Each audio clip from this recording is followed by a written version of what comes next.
What's up, No So? It's Aaron. Are you playing music? I know you can never hear it. Because I can't hear It's it, not and just a gimmick either. It's super annoying. I'm trying to dance to it, but it's very Well, hard. you know the to... song. I mean, you should know the song by heart. Like you shouldn't even need to. You shouldn't need to hear it to know the beat. Oh, I got to know where it starts. I can't just dance. The whole I have thing. to. Dun, dun, dun, dun, dun. Okay, listen. I'm singing "Eye of the Tiger" in my head. Dance to it. No, you're off beat. No, You're I off don't beat. think so. I'm I think sorry. I was right on beat. I'm sorry, you're off completely. Right on beat. Anyway, hi, JT and Aaron. Video only exclusive. We're not going to release this in audio form. We are going to attempt to watch Seinfeld. If for you longtime followers of us, if you remember PlayStation.com, we did the Seinfeld rewatch series. Yep. We got into early season 9, and then how did we stop at season 9? It makes no goddamn it was so sense. stupid. We didn't even stop at the end of 8. We actually did a few episodes of season 9, and I think we just like got busy, and then one of those things where the further you get from it, it's like harder to pick it back up. So we were just talking about the other night, like, oh, we should finish it, and then you were like, well, why don't we just watch them? I was like, all right. So here we are starting it over. I'm not gonna say that we're gonna like always do Seinfeld. I think we may do other stuff too. Like we'll see. Maybe we'll jump around a little bit. Well, it does say the Seinfeld Chronicles. We can just change that. Producer Tim can change that. It's difficult, see, because I'm pointing at Chronicles, but then I try to point at Seinfeld, and you're gonna go over there. Yeah, I'm over here, but then when I go over here, it's like the smoking guns. Bang bang. All right, so we're watching on Netflix, and we're watching season 1, episode 1, the Seinfeld Chronicles. We'll talk sharing about sharing the same name as this. They ripped it off. They ripped it off. Obviously from us. Yeah. A quick. I had a description. It went away. Do you have the description? Well, I have like the date and all that. I was gonna do it once we started. Do you want to do it up front? Oh no, it was more just the description was like a woman flies in from Manhattan. Oh. No, well, it's funny because Seinfeld is such a big deal that Wikipedia actually has an entry for every episode. Like, there's a lot of shows where it's just like a season has its own entry and just names the episodes. This actually, you can click on every episode and there's like a full recap of every episode. Well, you know what amazed me when we were doing this project originally was how much happens in every episode. Like, it's like, oh, it's the pick, but it's also Calvin Klein. You know, like there's always that. Okay. A woman Jerry met in Michigan flies into New York and asks to stay with him, but he's unsure if it's intended to be a romantic situation. Yes. And this aired July 5th, 1989. So a summer premiere, which I feel like wasn't a norm. They did not care about Jerry Seinfeld. No. Now, if this was written today, it would say a woman Jerry met in Michigan flies into New York. She asks to stay with him. He's unsure if he's fucking her tonight. I'm sure if they're fuck buddies. He's gone. So this originally aired on what? It was like Wednesdays, I believe, right? It's for a while. I think it's like the first 3 seasons are Wednesdays or something crazy. Well, they struggled to find their footing, right? But I get it because it's so I'm in the midst right now of rewatching Cheers, which I haven't watched since I was a kid. Right. And like Cheers at this point is like the biggest show on TV. And this is so far from what Cheers is. Like, it's so vastly different. Like, oh, yeah. Cheers is such a show about optimism and friendship. This is like the complete opposite of that. Yeah, so it was just a little background on it. So the premiere aired on July 5th. After it aired, NBC seemed unlikely to pick it up and actually offered it to Fox. Wow. Fox declined. And they decided afterward, NBC decided to go ahead and pick it up because they filmed 4 more episodes. They canceled the Bob Hope TV special and used that budget for it. And they followed the summer reruns of Cheers, which you just talked about. So it was on Thursdays at 9:30 for the first 2 episodes. Right. And it did well. It was highly rated because of that, following the Cheers reruns. So they ended up picking it up. They actually considered to air it Saturdays at 10:30. Which just trying to kill it at that point. It would have been bad. Like there's no way. That's the XFL's time slot. Yeah, it would have been bad. The they were gonna go with Seinfeld Chronicles, but there was a show which I don't remember. This is probably the Peter Winston division. There's an ABC series called The Marshall Chronicles that failed in 1990. So they changed the name to the Seinfeld to not be similar to that. Was that Marshall Mathers? Was that his show? No, that's the Marshall Mathers EP, not the Chronicles. Oh, that's a different thing. Okay. What's the Chronic? After airing the remaining 4 episodes of the first season in the summer of 1990, they had ordered 13 more. Larry David actually said him and Jerry had no more stories to tell and advised Seinfeld to turn it down. He's a mess. You ever watch that documentary where they talk about it and like every time the series gets renewed, Larry David's upset? Yeah, he's like angry. It's the same with Kurt. They just come up with more shit. Yeah. It's just, imagine if he turned it down. No more stories to tell after that first 8 episodes. They're done. No stories. After we watch season 1, we'll see. Like, do we feel like they got no stories left? They told everything they could tell. Well, and it's funny too, because I think Seinfeld, I mean, my whole idea of Seinfeld is that it killed the sitcom by being too good. Right. Like it was such a perfect version of what they were doing that after that, I mean, I can't think of a sitcom. Well, Friends. Yeah, but Friends it kind of started like around, like it was later, but It kind of started at the same time. So like it kind of had to finish, right? Well, Everyone Loves Raymond was a pretty big deal. I mean, that's a little bit later. Yeah, but it's kind of hacky and like King of Queens. Don't you dare. I don't dislike those, but they're clearly not the same quality. No, yeah, of course not. Nothing's the same. I'm not disagreeing that it's not the best, but it's like it doesn't make it not. Doesn't mean I don't think it killed the genre. I think it set a bar that was hard. It almost put itself into its own genre. Right. Because so many sitcoms, I guess, I don't know. I don't want to say relied on family and kids, and like Seinfeld and Friends felt like it kind of broke that mold a little bit. I mean, there's other ones. I mean, Golden Girls and stuff. Like, there's no kids in that, right? But it's like I don't know. It just felt like it broke the mold and really started to focus more on single people. Well, and it was also there's nothing optimistic about Seinfeld, right? Like whereas most sitcoms, I mean, I can think of modern ones that are kind of dirty and pessimistic, where they treat each other like shit, like Curbed, Sunny, right? Arrested Development, Yeah, they're all after. The Office, they're all after. But before that, like, I mean, the Cosby Show was optimistic until we found out, years later, one of those guys, like Tim the Toolman Taylor was an optimistic guy. He could blow everything up and survive it all, right? That might have been the closest. I feel like Home Improvement had a lot of sarcasm mixed into it, so I feel like that was maybe that was a close one there. But still, you're right. The message overwhelmingly was usually kind of positive overall. But the characters loved each other. Like they didn't hold outright contempt for one another the way they do on Seinfeld. Right. So the season 2 premiere is actually bumped due to the Persian Gulf War outbreak. So it got moved.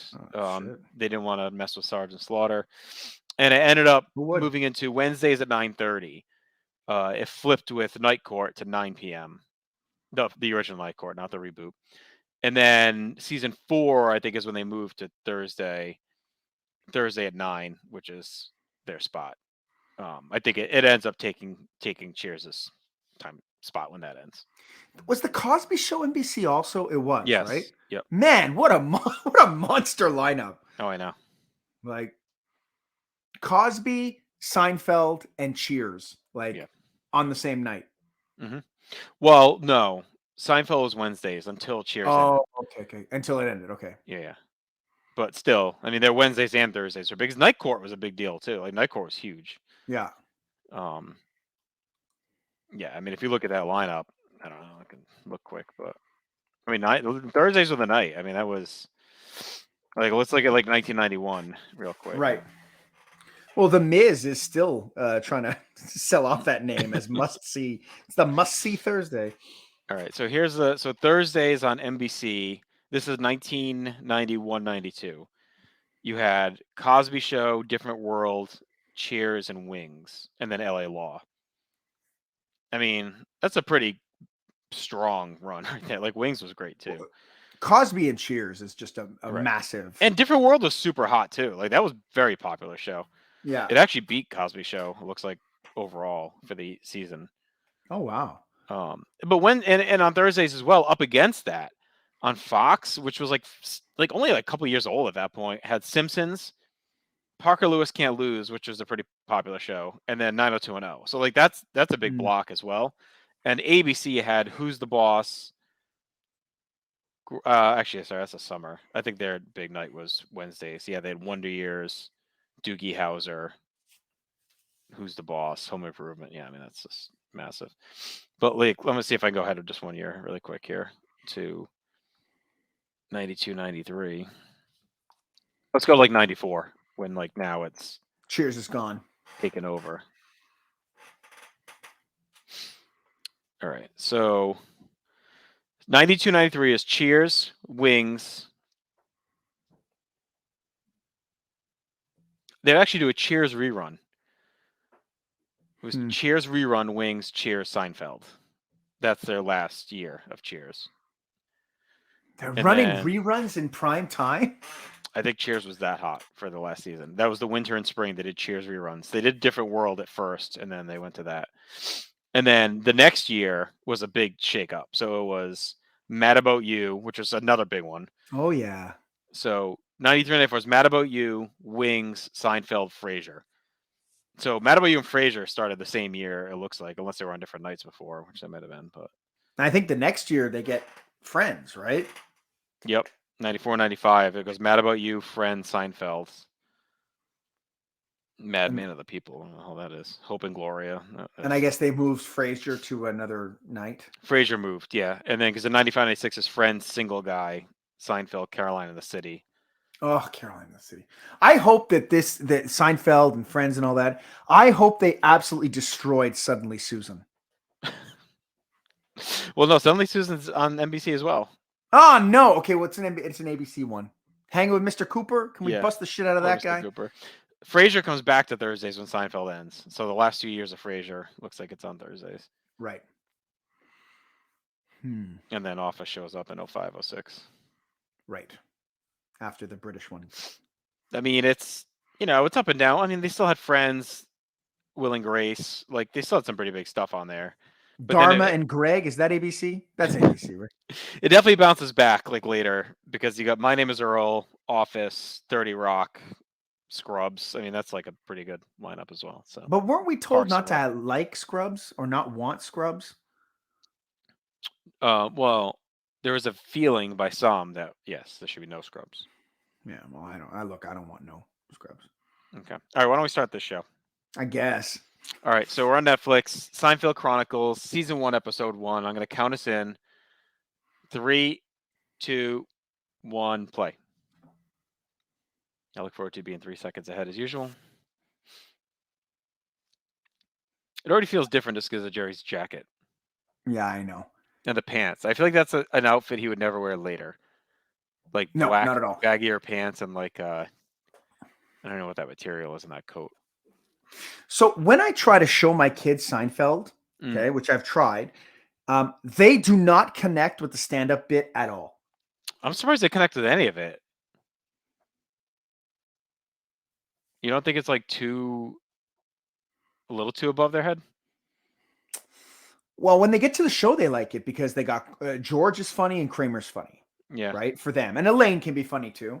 But the comedy, they're just not clicking on at all. No. Yeah, I'm actually impressed that they find any of it funny. I've had it on here and there lately, and my kids don't seem to really pay any attention. The Office seems to catch their eye more. Yeah, me too. And I don't get it because I think Seinfeld is a funnier show. I think Office was like I think it had a minute as like a TikTok thing or something because like my daughter knew the song and everything. Okay.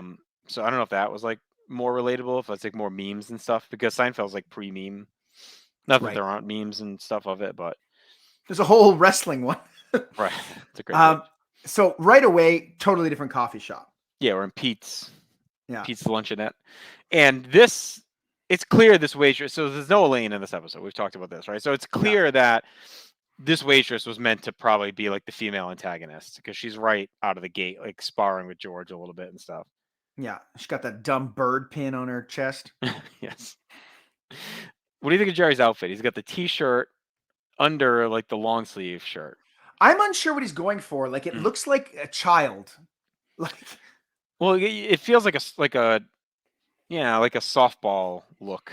yeah, like he just got off the pitch. Yeah, or like a guy who just works late at night and like, right. oh, like I'm curious in the beginning. I don't know, we'll have to see. Like, is he meant to be successful or like because he's dressed more like a struggling comedian Right. here. But for most of the series, I feel like they play up that he's actually like a well-to-do comedian. Like he does very well. He's Yeah, got a like lot of money. Like that's how they kind of play it later. But I don't know if early it's like that and then it just kind of switches. yeah, like it's funny because I mean, if he is the protagonist of the show, his career is never anything but a plot point. Right. There's no struggle with it. There's no this, there's no that. It's all just he's going here and he's going, and that's why he needs to buy a Cadillac for his parents, like Right. Yeah, no, he, there's a whole episode around later, like where Elaine finds out he's got money and like becomes attracted to him again or whatever. Like that's that's right. a whole thing later on. Where she didn't realize like how well off he was or whatever. It might actually be that episode. The same with the Cadillac. She's buying the Cadillac and she's Yeah, like, it I didn't know is. you It had is. that kind of money or whatever. Are you at all alarmed by the amount of hair on George Costanza's head? I'm curious how quickly he goes bald. Because it feels like it's really clinging right now. Like this is the end. Yeah. It's like getting to the point where it's embarrassing and you just want to shave your head. So it's a cool little note. Their first real conversation on this is debating the position of a button on a shirt. Yeah. And that'll of course eventually be we're not playing dumb, right? Like we're not gonna act like, oh, we're gonna see what happens. Like we're just gonna talk about future stuff, I guess, right? Because We it's know the what happens. last it's also the last conversation they have of the show in the prison cell at the end is about the button. So I thought that was kind of neat. I always thought that was a neat little bookend that it's their first conversation. Because I think he even says in the finale, like, didn't we talk about this already or something like that? Yeah. And they're in jail. Sorry. They're in jail talking about it. Yeah. This what is George doing with that pad? Is he drawing something? Is he what? He wrote no on it. And this is like the epitome of nothing too. Like Jerry's trying to convince him to come watch him do his laundry or whatever. Yeah. Have you ever like brought someone along on something stupid like that? Yeah, you. And here, oh, did we do it? Well, we went like shopping. Yeah, but I guess. I brought you to the post office. Yeah, that's true. Come with me to the post office. I love how Jerry is nonchalantly sitting cross-legged on a dryer at the laundromat. It almost feels like he's like the big man on campus at this place. Right. The early Jerry too, like we'll see. I remember we talked about this a lot when we did the written series, which is all still up at placemation.com if you're interested. Yeah. Is how neurotic and whiny he is. I feel like that fades too, but early on he's like a real bitch. Like it's like real bad. Like he's always fretting and nervous and like, and it's not just the way his delivery. Like that's also very nerve-wracking too because he has no clue how to act really. Oh, he hasn't figured it out yet at all. Yeah, you can tell for a while he's like very much struggling, but you could if you're watching this at all with us, you can just look at his body language, the way he's got his arms crossed, right? Like they're crossed. That's a typical actor doesn't know what to do with his hands. Pose. You'll see it all the time in theater. And whereas George is like super relaxed, you can tell he's a way more experienced actor. Well, I love just one more thing before we forget. I love the early Georgisms right away. He's talking about signals. Yeah. Like that's Seinfeld on a platter there. Like as you go through the series. Well, the funny thing too, I feel like in these early ones, George is almost presented as a little more cool than Jerry in a way. Like Jerry's kind of the neurotic, and like George is the one that's like, I just play it cool. You got to come up with a plan. Like it's almost like he's being positioned as like the cool one, and Jerry's not. I don't think it lasts long. And I know George is always meant to be Larry David, so it's like he's meant to be the neurotic, crazy one. But in all the stories, you hear that George didn't know that at first. Like he was doing like a Woody Allen thing, and then he figured it out. But yeah, maybe they were leaning in to like Jerry. Well, Jerry can be neurotic, so they're just kind of leaning into it, Yeah. That's a great bit by George too. Jerry's not looking. He goes and opens the dryer and says it's done. And so this is something we get way Now more we're of back to stand up. early. Yeah, we get a lot of stand up in these, especially this episode, but also the early ones. It's like constant like we go all the Seinfeld bits about everything we're seeing is what we keep leaking back to throughout the episode, which is really unique. Mm-hmm. Like I'd never seen anything like that before. Although they kind of, it's funny if you watch like, it almost reminds me of like, you ever watch Key and Peele? Yeah, I know of it, but I haven't really watched it. Well, they'll do a skit and then they'll cut to like a live studio audience, right? And they'll talk about it and tell jokes. Then they'll cut to another skit, right? Yeah, it's almost like an SNL more than like a sitcom. Yeah, in a way, because they're even showing the audience here and stuff. Where like they never, I mean, as we move along, they only see the stand up in the beginning and the end, and you don't ever see like the audience. Like it's not, like this feels like it was a set versus when we see it in later episodes, it feels like he just is like standing on a soundstage doing the bit for whether he was or not. But I never cared for the stand-up parts either. I'll be honest. I'm with your kids. Like I don't know, they're fine, but I was in it more for the show. Like if I want to watch a stand-up, I'll just watch a stand-up. You know what I mean? Like this is, to me, it was like right now I'm kind of bored like watching it. Like I know his bit. I had a CD. I've seen him like 3 times in person. Like I know the acts, but the episodes to me are what connect more. All right, so here the episode. The apartment is radically different. Well, but still similar enough. The setup.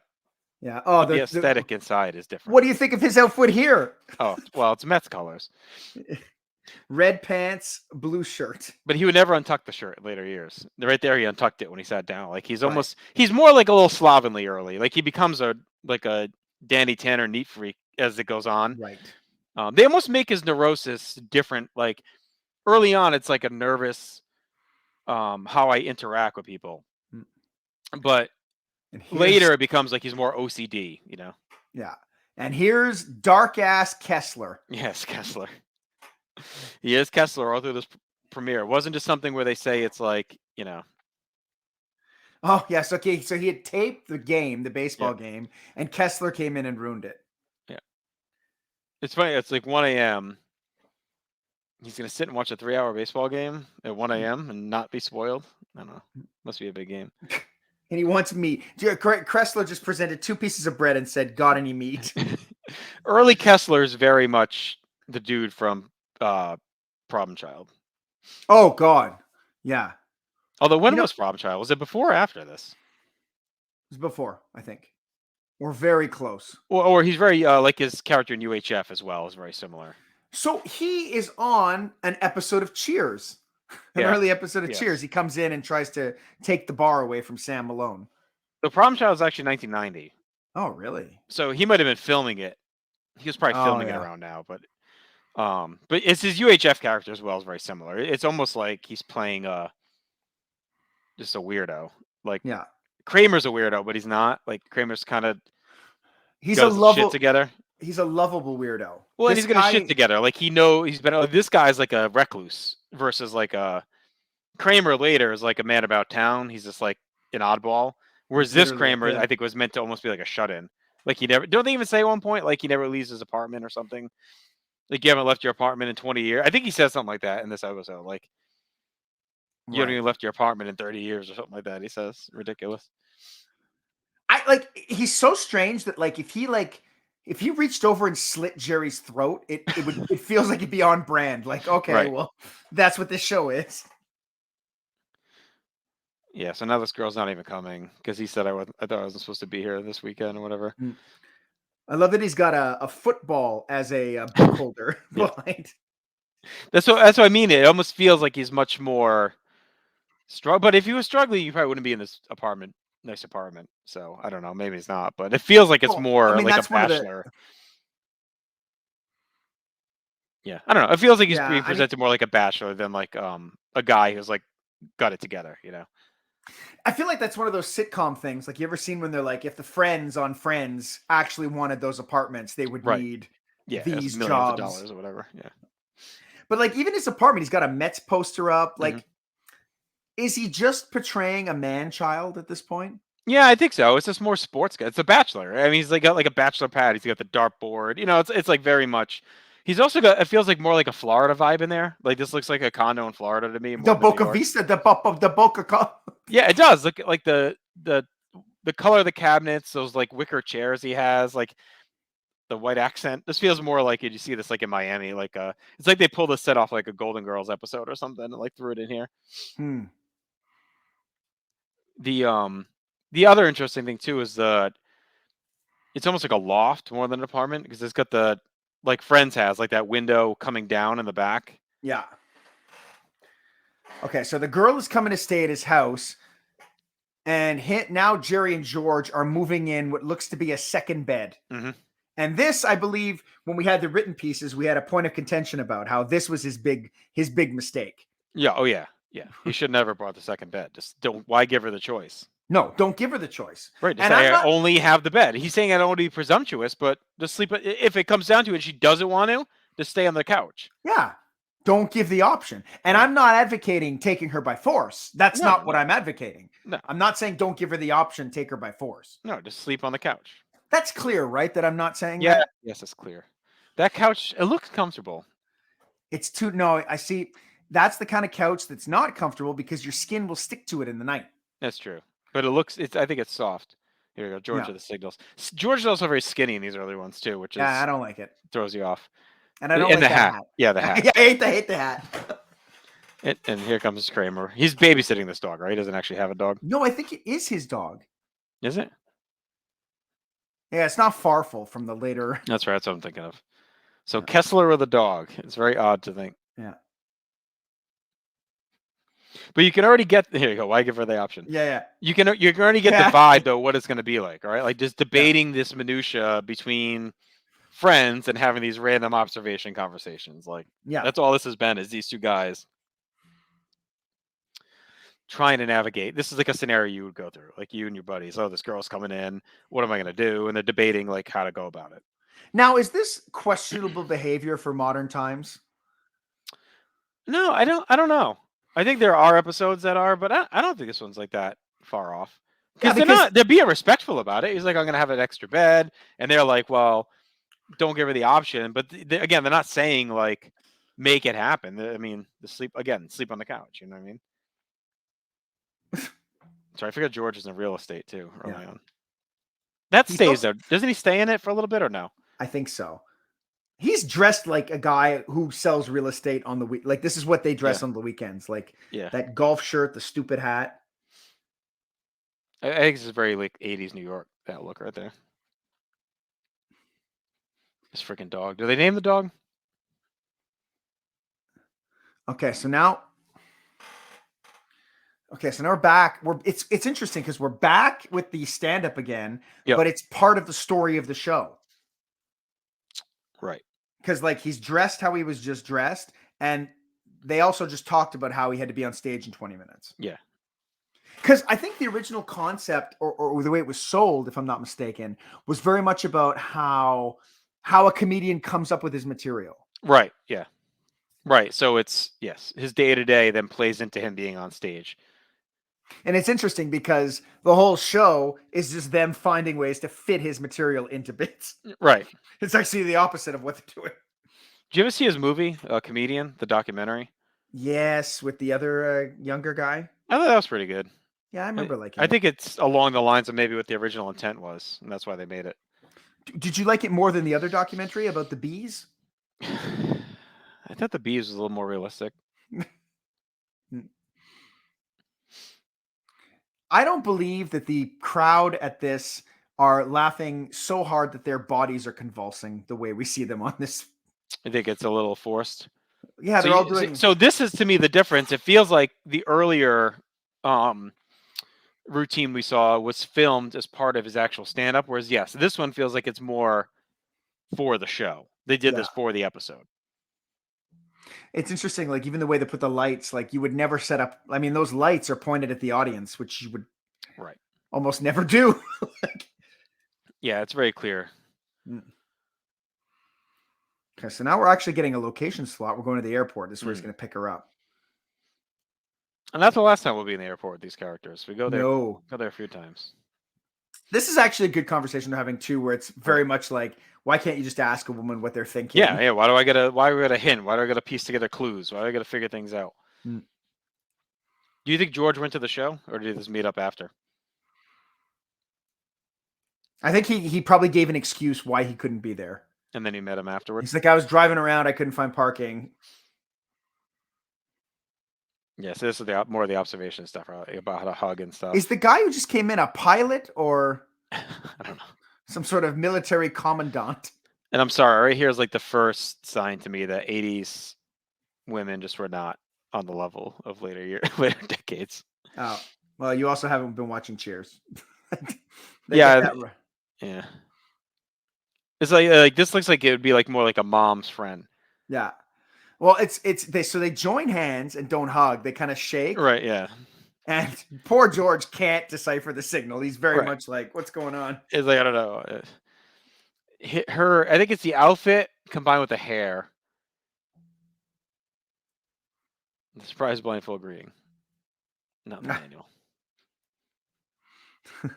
To me, physically, this woman is not worth all the shredding that they've gone through.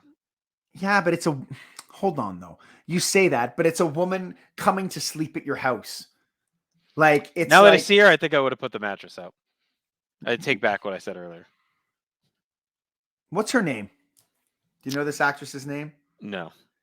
I'm gonna guess she's way more attractive than this show is portraying her as. Although, it's 1989. Like, right? If you give her some long hair and maybe a different outfit, she's got a good chin. A strong chin. A strong chin. And I've been pretty good. I've been pretty vocal about how I feel about chins on women. I enjoy them. Trying to look up at who this actress was. I don't know. Like, I think it's more what she's wearing. I mean, I don't want to just spend the rest of this time objectifying her, but I think she's got a nice looking face. Ann Jillian. Ann Jillian. With a G or a J? Who's the pilot? Another pilot. No, hang on. Wait. Well, no, I'm sorry. It's not Ann Jillian. It's not her. Okay, because this woman is an old woman. It's Pamela Brull. How do you spell Paul? Pamela. Yeah, Brull. I know. Brull. Brull. Oh, I see it. She's pretty much retired. Like, she's done in like 96. She doesn't do a lot. It looks like she's just like a character. Does a bunch of TV stuff. Like, she's been on everything, but like once, like Just the 10 of Us. Right. She actually, so here's a funny bit. On Just the 10 of Us, she played a character named Dr. Costanza. I don't know. She's an attractive woman. She didn't Saved by the Bell, the new class.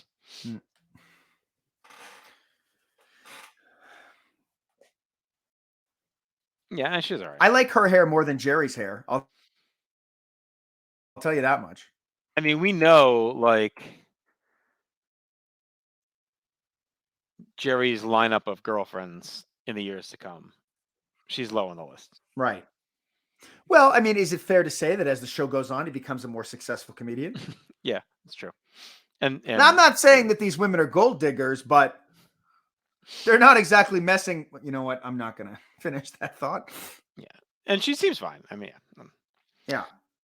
More just giving us something to talk about, but I'm just saying, you know.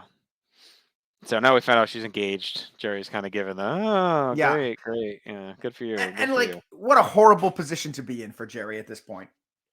And now he's stuck on like a boat tour tomorrow with her or whatever. Like, it's like a 5-hour excruciting thing. Oh right? Yeah, it's gonna be brutal. There was a great line earlier too, where he said, "This is the person I like, not how to score on spring break," which is that was a good Jerry line out of the gate. So I have a problem with his outfit in this next comedy bit because I feel like he's wearing the same red shirt, but I get the impression he left his apartment to come back to this crowd and rant about what's going on, and didn't even take his jacket off because he's got the jacket on here. You don't think it's just like the next night or whatever? Because he probably works the weekend. He probably does, yeah. Oh, so this bit is off his very first tape, I remember.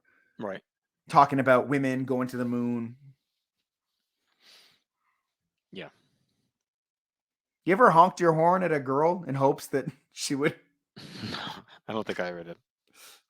I may have given a little side glance and the nod, but I don't think I ever honked the horn. I once honked at some men who were doing some work on a roof. They were Why? just, I don't know if, I don't Were know. you I trying to get him to honked. fall? No, I said I honked, and I said I screamed in French. I screamed, "Hey, get down!" Anyway. It feels like you were trying to get him to fall. Nah, I just wanted them to get down. So this is definitely more filmed for the show again, because like you said, the lights yeah. and the reactions of the crowd are like over the top. Yeah. Too much stand up in this one. Yeah, I feel like a third of this has been stand up. Yeah, I mean, it's still yeah. There's no way that's sustainable as a show. Like for him, and this is the end of the episode. Yeah, we don't get any. Like this is it. We don't get any other resolution. He doesn't recap with George what happened. He just, that's it. They talk about the boat That was ride. it? Yeah. Wow. Okay, so like, I feel like the only character that was fully formed in this show was George. Yeah. Not a surprise, because it's Jerry. Larry's writing himself. But yeah, like Jerry's not there yet. Kessler is not there. He doesn't have the right name. Right. Yeah, and he's like, again, I think he's like a shut-in and a creeper. He's got a big dog. The way they portrayed it to me, and I thought it was this episode, maybe not. Maybe it's a later one. I thought there's some point where Jerry literally says, like, Kessler hasn't left the apartment. Okay. Yeah. So I want to go through our categories quick. And Sure. I want you to tell me if it's the same now as you had then. Sure. Okay. So for best character, I had George and you had Kessler. Yeah. It's hard because, I mean, as we're watching this now, I wasn't paying as close attention to it as when I was taking notes. And but I from a distance, it looks like George is probably the stronger character. Yeah. I mean, you even said the same thing in here. You're like, he looked like he could snap and murder anyone in the room at any moment. Kessler. Yeah. I thought George. My comments for me hold up here. I thought George, like, was fully formed, super smooth. I think it's no shock that he was the most experienced actor. Like it's obvious. Like when you look at everyone on that, like, Michael Richards, I think, was fairly new still at this point too. So,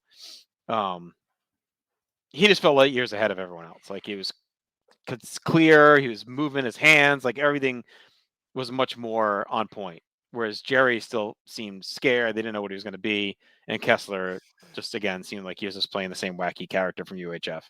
I feel a lot of these shows that there's always that feeling out process, right? Like it reminds me of The Simpsons. Like when The Simpsons first started, it was fine. It was good. But the show really takes off when they get it in their heads like, oh no, Homer's the star. Right. Yeah. And Homer's the idiot. Not part. Yeah. Yeah. And I kind of feel that this is going to take off once they kind of slot everyone into their proper roles. Because like it is weird having George as the level-headed one. Right. Yeah, right. Like I said, he's like the cool guy in this one. Jerry's the neurotic one. And without Elaine too, I mean, she's like the compass of it all. Like she definitely like is the glue for them that holds it together. Like without her insight, like if you picture her in this episode trying to help Jerry figure this out, it goes completely differently, right? Get the female point of view. She would just treat him like an idiot. Right. We don't have the female point of view in this. We had those two women at the laundromat, like that they kept looking at and like making faces, but that was it. The waitress, I guess, at the beginning. Yeah. All right. We had best storyline was one. We both kind of I went through George dissecting Laura's intentions, and you had said Jerry deciphering the female mind. Yeah. Probably about the same. Yeah, I guess. I mean, there's not a lot going on in it's not a typical Seinfeld episode where everybody kind of pairs off and does different things. Like there's really one plot, so we don't have a lot of choices. Yeah. Ethical dilemma of the week. I went with the second bed. Like I even said what we said here. Why give the option? So what happens? He sleeps on the couch, like whatever. Well, yeah, and the mattress. And you had said the woman should feel bad for sending out mixed signals. Which she should. Like you go to this dude's house, you're turning down the lights, you're drinking, and then after asking to come and stay and she requested the boat ride. Yeah. Yeah. Dumb. The wine. by the way. I always think of this when I see the episode where they go to India for the wedding in season 9. Yep. And the whole thing is centered around like Elaine drinking, like getting drunk and forget. Like, if you notice, alcohol is not a big part of this show. Like, they never drink. They never like. There's a couple, but it's never them. Like the one with the Coke guy or whatever. Like they Kramer chugs the beer or whatever. There's a couple of little things here and there, but it's not like, I don't know. It's never like alcohol based. Like there's never like an episode where they all get drunk and do something. That's why I always thought that episode was weird with Elaine, because suddenly out of nowhere she's hammered. She's like a drunk who like loves schnapps and that's her weakness, and she's pounding a flask in the coffee shop. Like that episode always stood out to me, in that I think it's a smart episode because I think it's cool and they do the backwards thing. But yeah, I just thought it was weird that suddenly out of nowhere, like Elaine is like an alcoholic. It was just odd. Well, number one, you're forgetting Hentigans that has no odor. But also I find, and I know the further we go into this, we'll see. They really I'd say around season 8 or 9, they really kind of take a left turn with Elaine and make her much more of a degenerate. Yeah, I think it's just and I think there's actually an evolution to it. I think she just feels completely like beat down. That she has no luck with guys. She's stuck with these losers for eternity. Like I think it's almost like a give up. Like she's stuck in this job where she's not going to move up, but it's like too good to not do. It's like, so I think she just becomes kind of like, because early she's like classy, kind of like, what I mean? She's like a little ahead of them and above them almost. Like she's like the cool girl that hangs out with the nerds in a way, Well, she got a real job at a publishing place, like right, yeah, and then just like crumbles because of these guys. Relationship scale, we both just had a 1 out of 10 because it was kind of weak. I'm not going to go through what worked, what didn't work, and all that. But all right, so key debuts, we had Jerry, George, and Kramer for all sense and purposes. Yeah, I think we covered all like the little fun facts here. George, I guess we kind of missed covering this, but at one point George says you should always do the opposite of your instincts. And that obviously becomes like a huge story later, like years later for him. So I thought that was kind of a neat little foreshadowing. At that time, we both went 3 out of 10. It's interesting because I think that we're both kind of picking up on George being the level-headed one and Jerry being the kind of kooky one. And I think that really plays out into the relationship we see, because I feel in later episodes, the situation that Jerry's in is very much a situation that George will be in. Right. Yes. It's George that doesn't understand women. It's George that would be in the situation where you'd invite this woman over and she'd have a fiance. Like, 100%. You're right. And Jerry would be given the advice that, trying to figure it out for him. Snidely. He'd be snidely giving the advice and judging him the entire time. Right. Yeah. Yeah. I think it's, it'll be interesting. Like right at episode 2, are we, how long is it that Jerry's the neurotic one and George has kind of got it together a little bit more? Right. You holding with a 3 out of 10? I think so. I mean, you got to give it some credit for being the first one, but it's not the show yet. No. Right. But it's an easy watch. Like, it's not a bad watch. Like, it's entertaining. It doesn't. No, I was surprised when it ended. Yeah. I was like, oh, okay, already. That's it. All right. Yeah. All right. Well, this was fun. Hopefully you guys enjoyed it. I think by having this YouTube channel now with North-South Connection, we're going to do more quick stuff like this, little hits and different ideas and concepts. So just subscribe on YouTube. Subscribe to us on any podcatcher app as well for our audio feed of all of our other shows if you're interested in that. Social media, we're on TikTok, some cool stuff on there. Instagram as well. Facebook and Twitter, we're everywhere. So share us around. We appreciate the love. That's it. Hey, man, come over here to us where everybody knows your name.